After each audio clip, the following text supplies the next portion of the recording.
bahsi geçen olayda şahsın mağduriyetinden dolayı bir şikayeti olmuş. Başbakan da bu hususta YSK'yı harekete geçirmiş.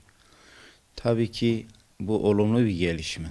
Yani Türkiye'de şikayetçi olduğu kesimin savcıları tarafından tehdit edilen bir insanın bu mağduriyetine el atılması, başbakanın buna hassasiyetle eğilmesi sevindirici bir durum. Aslında bundan daha büyük hukuksuzluklar, daha büyük paralel yapının yaratmış olduğu mağduriyetler var. Bu mağduriyetlere hükümetin bir an önce el atması lazım.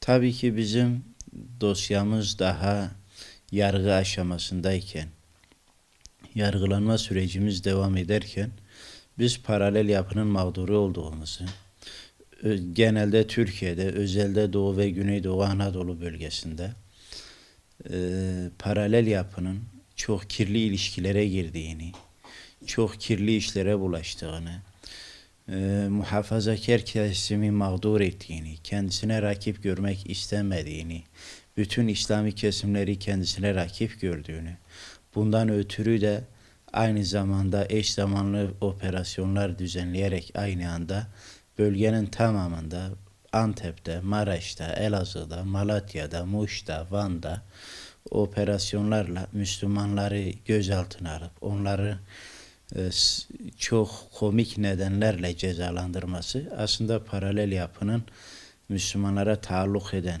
kısmıydı ve biz bunu o süreç içerisinde Başbakanlığa bildirmiştik. Hali hazırda paralel yapıdan şikayetçiyiz. Biz şikayetçiyiz.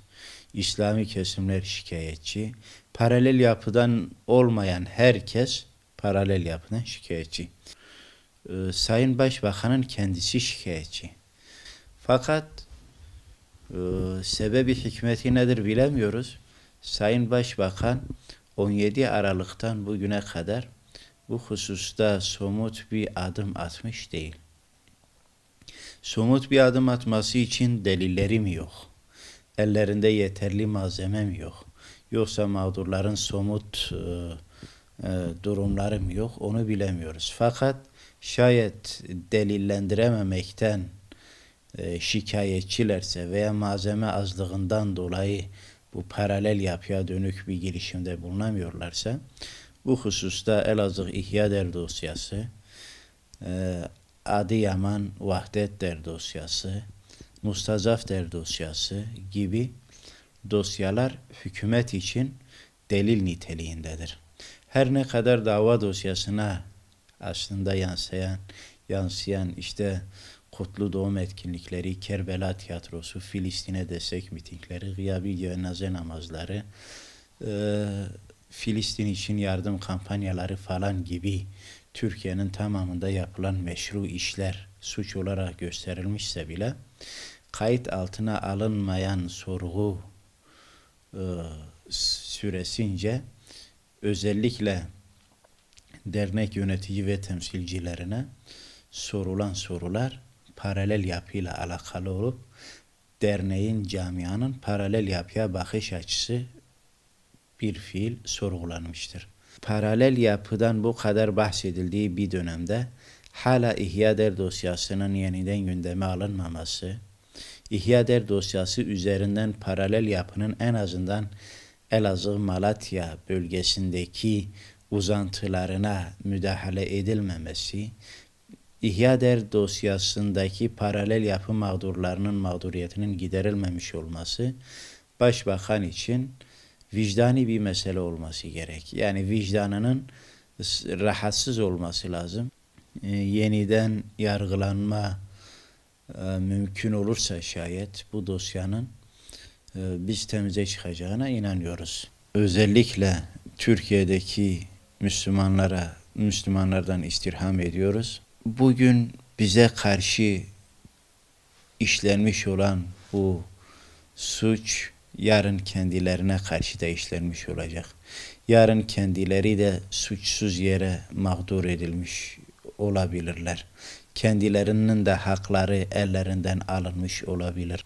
Bundan ötürü nasıl ki Mısır'daki, Filistin'deki, Suriye'deki Dünyanın diğer tarafındaki Bangladeş'teki Müslümanlar için yanıyorsak, en önemlisi yanı başımızdaki mümin kardeşlerimiz için de yanmamız lazım.